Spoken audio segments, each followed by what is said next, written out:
तो रिसेंटली हमने पिछली क्लास में एक इम्पॉर्टेंट टॉपिक को यहाँ पर कवर अप किया है, इम्पॉर्टेंट चैप्टर को कवर अप किया है, जो कि हमारा चैप्टर था प्रकाश का परावर्तन एवं अपवर्तन। आज की क्लास में भी हम एक ऐसे ही इम्पॉर्टेंट टॉपिक को स्टार्ट करने जा रहे हैं, जो कि आपके बोर्ड परीक्षा में काफ़ी इम्पॉर्टेंट यहाँ से क्वेश्चंस बनते हैं, काफ़ी सारे सवाल यहाँ से बनते हैं और पिछले सालों से इसमें काफ़ी क्वेश्चंस पूछे भी गए हैं। लेकिन सिर्फ इसी वजह से इम्पॉर्टेंट नहीं है, क्योंकि आपके आगे आने वाली क्लासेस में जब आप 11th जाएंगे, 12th जाएंगे, उसके बाद आप कॉलेज ग्रेजुएशन के लिए जाएंगे, वहां पर इस टॉपिक का यूज बहुत ज़्यादा होता है ना। ये आपका बेसिक है, यहाँ से आप इन चीज़ों को अगर समझ के जाएंगे आगे तो डेफिनेटली आपको आगे फ़ायदा मिलेगा, आपको उसका एडवांटेज मिलेगा। ठीक है, तो फ़ायदा आपको आगे मिलेगा क्लासेस में। चैप्टर की हेडिंग डालेंगे, हम बात कर रहे हैं आपके बुक के चैप्टर नंबर 12 के ऊपर, जिसका नाम है विद्युत, इलेक्ट्रिसिटी।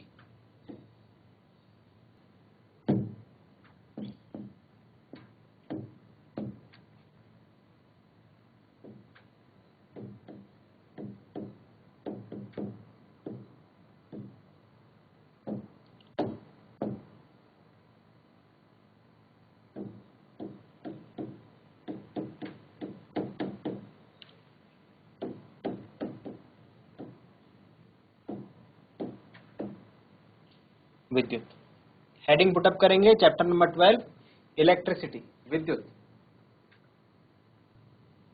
चलिए डियर स्टूडेंट्स, तो इलेक्ट्रिसिटी को समझते हैं कि ये क्या चीज है और हमारा इसको पढ़ने के पीछे क्या मोटिव है।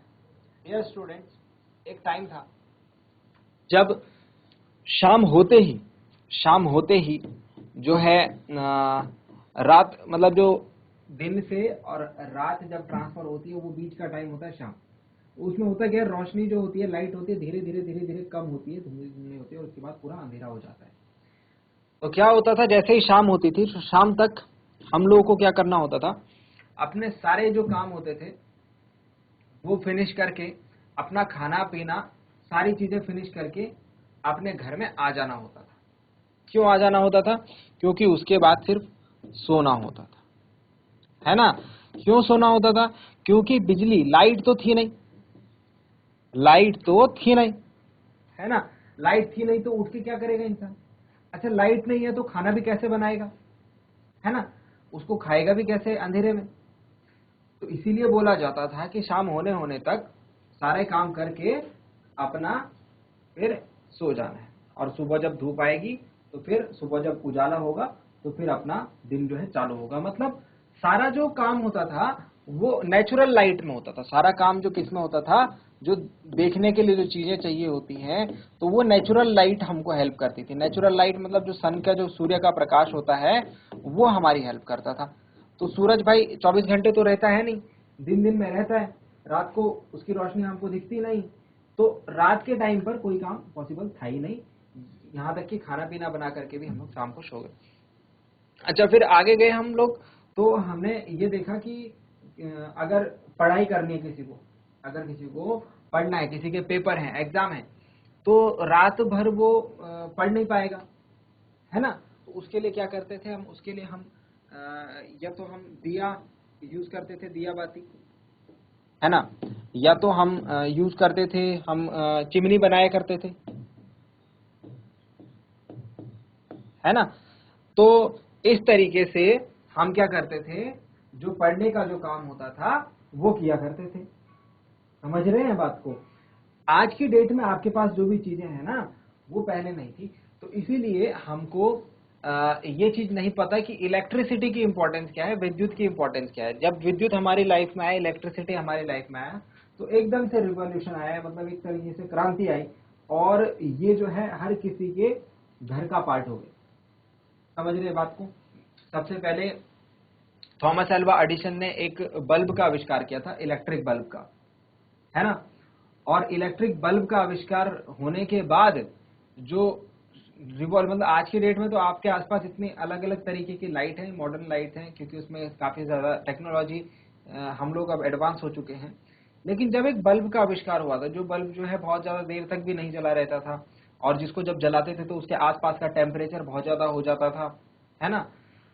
तो जब उसका आविष्कार हुआ था तो वहां से भी वो भी एक बहुत बड़ी अचीवमेंट थी, है ना। अचीवमेंट क्यों थी कि अब रात को भी जो है काम कर सकते, क्योंकि रोशनी हमें मिल गई। उसके बाद फिर एनर्जी को कंजर्व करने का मतलब जो एनर्जी है उसको, इलेक्ट्रिकल एनर्जी को स्टोर करने के तरीके ढूंढे गए, है ना। एसी, डीसी, ठीक है, डायनेमो बना, फिर उसके बाद जनरेटर, ये सारी चीजें मतलब एक के बाद एक के बाद एक, फिर उसके बाद उनका डिस्कवरी होते गई, और फाइनली हमारी लाइफ में इलेक्ट्रिसिटी ने एक इंपॉर्टेंट जगह ले ली, हमारी लाइफ में विद्युत ने एक इंपॉर्टेंट। आप कल्पना कीजिए, अगर एक साल तक या फिर एक दिन के लिए हम एज्यूम करते हैं कि आपके घर में लाइट ना हो, या फिर आपके आसपास कहीं भी बिजली नहीं, तो क्या होगा? है ना। टीवी नहीं देख पाएंगे, टीवी के थ्रू जो न्यूज वगैरह मिलती है वो नहीं ले पाएंगे। फोन आपके अगर 2, 3, 4, 5 दिन अगर लाइट नहीं दी तो फोन आपके डेड हो जाएंगे, फोन आप इस्तेमाल नहीं कर पाएंगे, किसी से बात नहीं कर पाएंगे। लाइट आपके घर में है नहीं तो शाम को जितने भी इमरजेंसी बैटरी वाले चार्जर होंगे 3-4 दिन में वो खत्म हो जाएंगे, उसके बाद अंधेरा हो, मतलब इस तरीके की कंडीशन थी पहले, ठीक है। तो इसीलिए इलेक्ट्रिसिटी का जब आविष्कार हुआ, जब विद्युत का आविष्कार हुआ, तो उसने हमारी लाइफ में एक इंपॉर्टेंट जगह ले ली, ठीक है। हमारा काम आसान बन गया। अब जिसको पढ़ना है वो रात भर पढ़ सकता है, जो रात को लेट तक काम करते हैं वो रात को 8-9 बजे अंधेरे में भी घर में आकर के अपना खाना पीना पका के अपना काम वगैरह सारे कर सकते हैं, खाना खा के आराम से अपना सो सकते हैं, है ना। पहले जैसी कंडीशन रहती तो 6-7 बजे ही सो जाते, ठीक है। तो ये सारी चीजें हुआ करती थी अपने प्रीवियस टाइम में। अच्छा, आजकल की डेट में क्या लाइट है इतनी सारी, है ना, इतनी सारी लाइट्स हैं, उसके बावजूद भी मतलब कुछ ना कुछ मिस हैपनिंग हो जाती है। जैसे लाइट अगर नहीं रहे तो क्या हो सकता है, तो जो ये चोरी है ना, ये सारी चीजें हैपन होंगी, तो उसका भी क्या है, एक ड्रॉबैक है। तो लाइट के होने से मतलब मैं ये बताना चाह रहा हूं आपको कि कितने ज्यादा फायदे हैं इलेक्ट्रिसिटी के होने के बावजूद। आज के जितने भी इक्विपमेंट है, जितने भी उपकरण है, जो टीवी आप देख रहे हैं, जो पंखा आपका चल रहा है, जो लाइट आपकी जल रही है, वो सारे काम करते हैं इलेक्ट्रिसिटी की वजह से, है ना। तो इसीलिए इलेक्ट्रिसिटी जो है हमारी लाइफ का एक इंपॉर्टेंट पार्ट हो गया है। इसीलिए आपको ये पढ़ाया जा रहा है आपके सिलेबस में कि इसको समझो, इसके जो बेसिक्स हैं उनको समझो। इसका सबसे पहला जो बेसिक आता है, सबसे पहला फंडामेंटल बेसिक, वह है विद्युत धारा।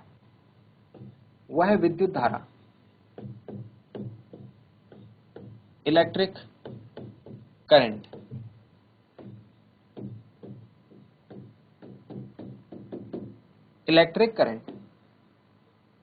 इलेक्ट्रिक करंट क्या है?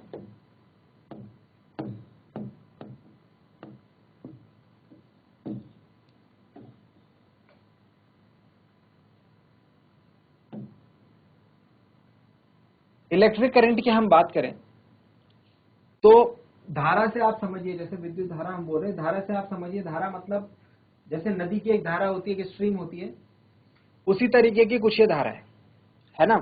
नदी की धारा ऐसे बहती है, तो उसी तरीके से ये विद्युत धारा भी हमारे जो घर में उपकरण है उनसे होकर बहती है ना। अगर इससे आगे मैं आपको चाहूंगा कि आप विद्युत धारा को एक नदी की धारा की तरह एज्यूम करें, क्योंकि मैं काफी बार उसका एग्जांपल लूंगा। पानी की तरह मैं उसको चाहता हूं कि आप एज्यूम करें, विद्युत धारा को आप कैसे बहते हुए पानी की तरह एज्यूम करें। उसमें ही हम लोग सीखेंगे आगे कि विद्युत धारा के जो अलग अलग किस तरीके से उसको प्रवाहित कराया जाता है, ये सारी चीजें, है ना। तो विद्युत धारा क्या है? अच्छा, विद्युत धारा को हमने एक डेफिनेशन दी है। हम ये कहते हैं कि जब कोई भी चालक होता है, क्या बोल रहा हूं मैं, कोई भी चालक होता है, चालक यानी कि कंडक्टर को आप समझते होंगे। चालक, कुचालक या फिर अचालक बोलते हैं इनको हम, इंसुलेटर बोलते हैं हिंदी में। और एक होते हैं सेमीकंडक्टर, अर्धचालक, उनके ऊपर बात नहीं करेंगे अभी, इन दोनों के ऊपर बात करेंगे। चालक क्या हो गए? जैसे कि मेटल हो गया, धातु, है ना, लोहा हो गया, कॉपर हो गया, एल्यूमिनियम हो गया, ये सारे के सारे क्या है, धातुएं हैं। इनका यूज कहां करते हैं भाई? इलेक्ट्रिसिटी को फ्लो कराने में, है ना। हमारे घर में जो कनेक्शन होते हैं उसमें जो तार लगी होती है वो किसकी लगी होती है? तांबे की लगी होती है। क्यों? क्योंकि तांबा जो है विद्युत का सुचालक होता है। क्या होता है? सुचालक। कुचालक क्या हो गया? जैसे प्लास्टिक हो गया, लकड़ी हो गया, ये सारे क्या है? कुचालक है। तो हम क्या बात कर रहे हैं? विद्युत धारा जब भी किसी चालक से होकर के, सपोज क्या है, ये एक तार है, ये क्या है? एक वायर है, तार है, ध्यान से समझो। इसके अंदर छोटे छोटे छोटे छोटे छोटे छोटे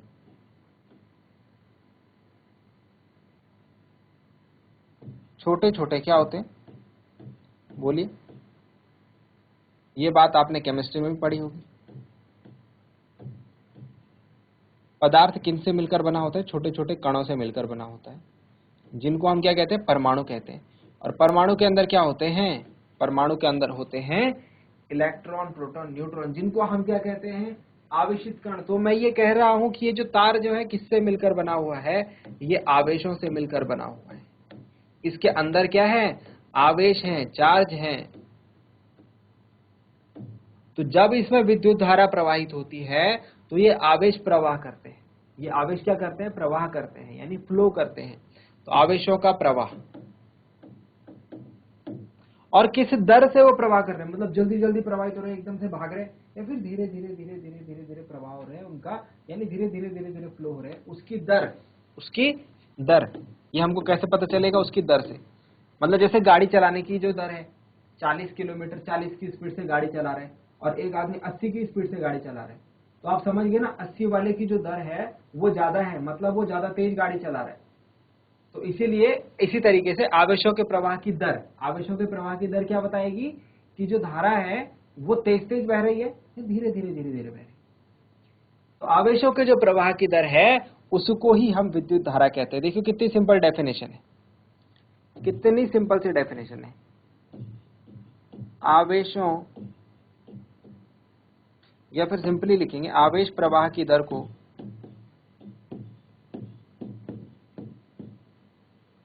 विद्युत धारा कहते हैं।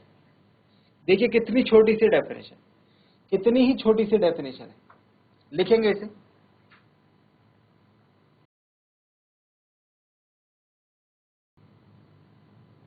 चलिए अब समझिए इस बात को आगे और डिटेल में। आवेश प्रवाह की दर को विद्युत धारा कहते हैं। Flow of charge,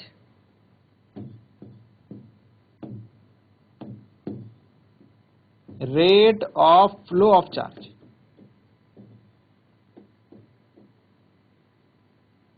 is known as electric current. दूसरी चीज ये ध्यान रखेंगे, अभी देखो हम बेसिक बातें कर रहे हैं, तो बेसिक बातों में आपको बेसिक चीजें याद रखनी है, तो मैं बताते जाऊंगा। इसे हम कैसे निरूपित करते हैं? इसे हम आई से निरूपित करते हैं। कोई स्मॉल आई से, कोई कैपिटल आई से कर लेता है, तो उसमें कोई दिक्कत नहीं है।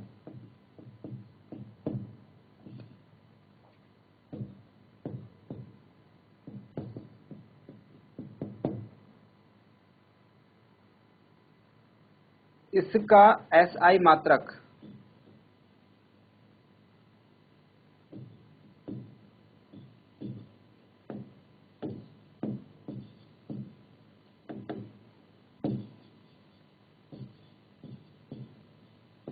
एम्पियर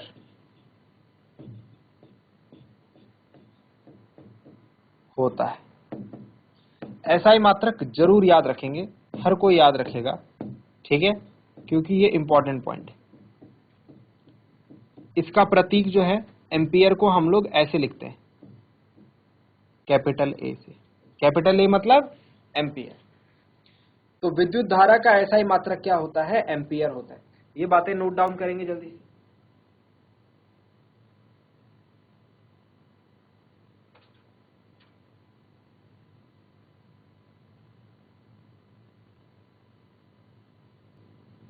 ठीक हो गया?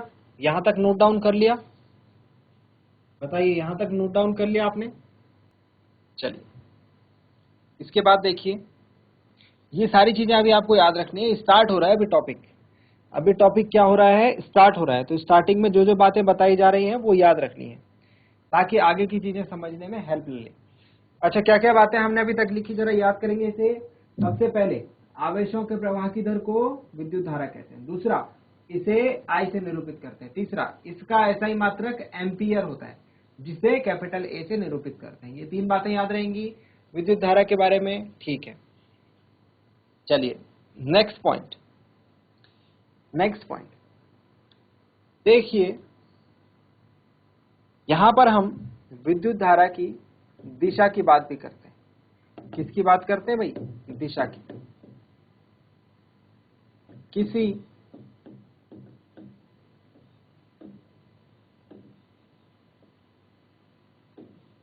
विद्युत परिपथ में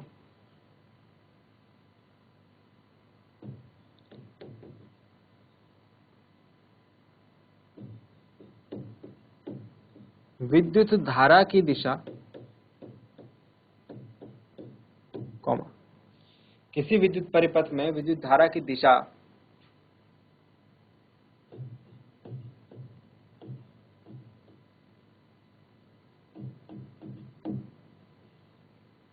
इलेक्ट्रॉनों के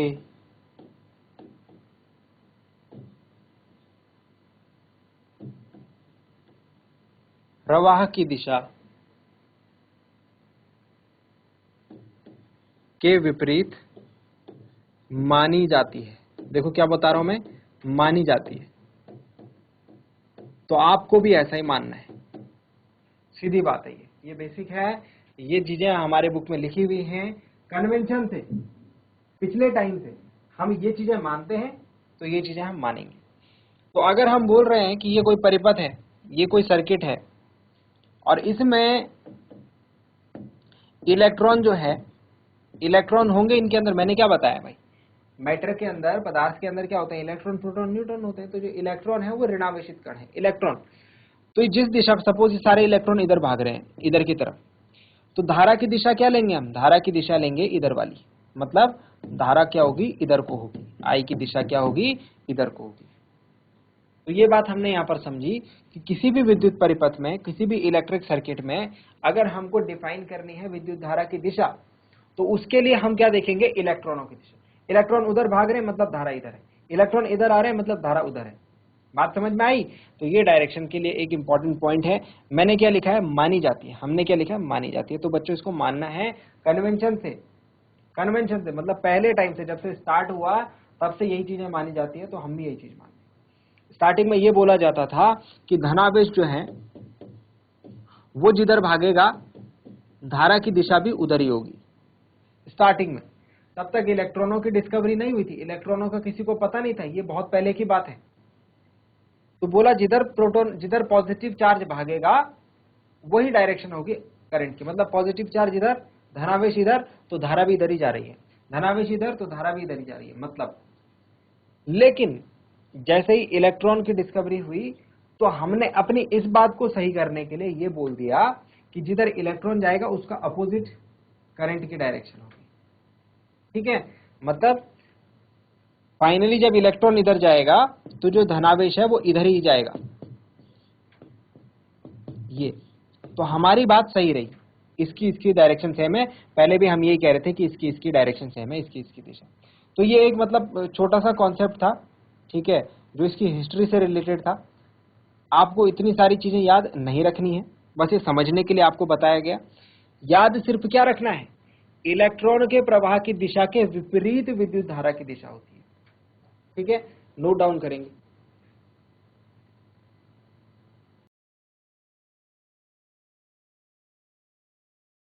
चलिए, क्या यहां तक की बातें आपको समझ में आई हैं प्यारे बच्चों?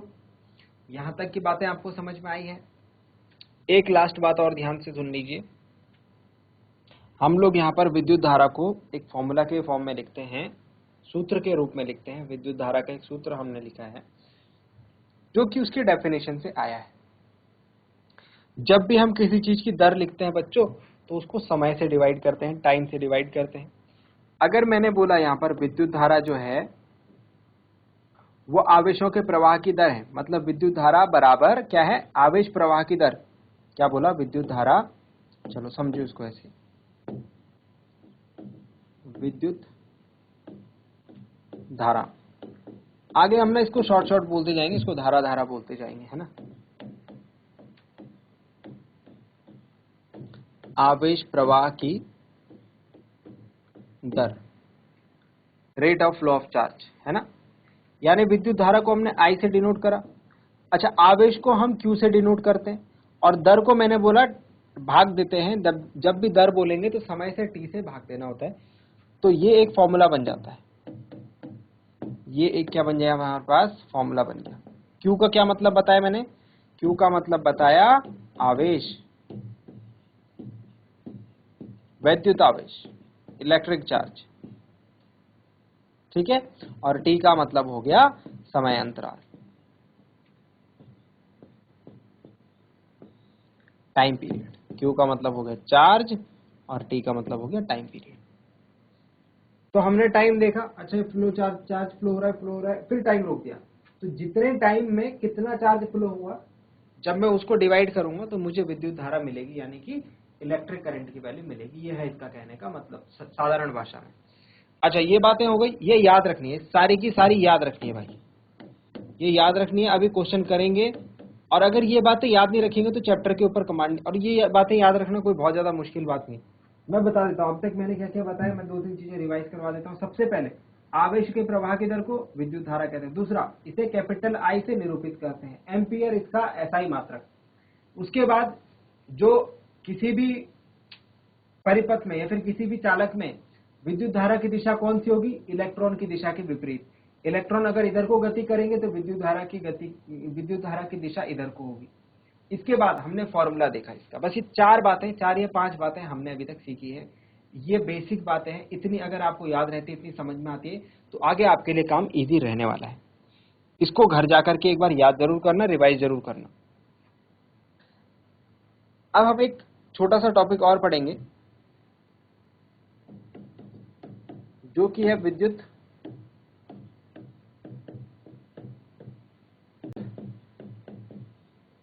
Electric circuit. इलेक्ट्रिक सर्किट में हम लोग क्या करते हैं डियर स्टूडेंट्स, इलेक्ट्रिक सर्किट में जिस तरीके से मैं अपने घर के एक छोटे से सर्किट का यहाँ पर आपको एक्सप्लेनेशन दे रहा हूँ, उसकी हेल्प से आप समझ जाएंगे, बहुत आसान है। जैसे मेरे घर में एक कमरा है, जिस कमरे में मैं रहता हूँ, और उस कमरे में एक बल्ब मैंने लगा रखा है। एक क्या लगा रखा है, बल्ब लगा रखा है। अच्छा, उस बल्ब को चलाने के लिए मुझे स्विच भी चाहिए होगा, कि मैं स्विच ऑन करूं तो बल्ब जले, स्विच ऑफ करूं तो बल्ब बंद, तो एक स्विच भी चाहिए।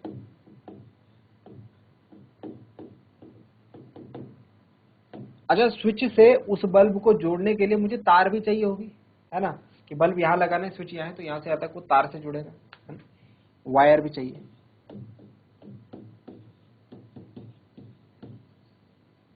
और उस स्विच को दबाते साथ ही एकदम से वो बल्ब जल जाएगा क्या, नहीं, मुझे उसके लिए कुछ एनर्जी सोर्स भी चाहिए, ऊर्जा स्रोत भी चाहिए। सपोज मैंने बैटरी लगा रखी है, एक बैटरी।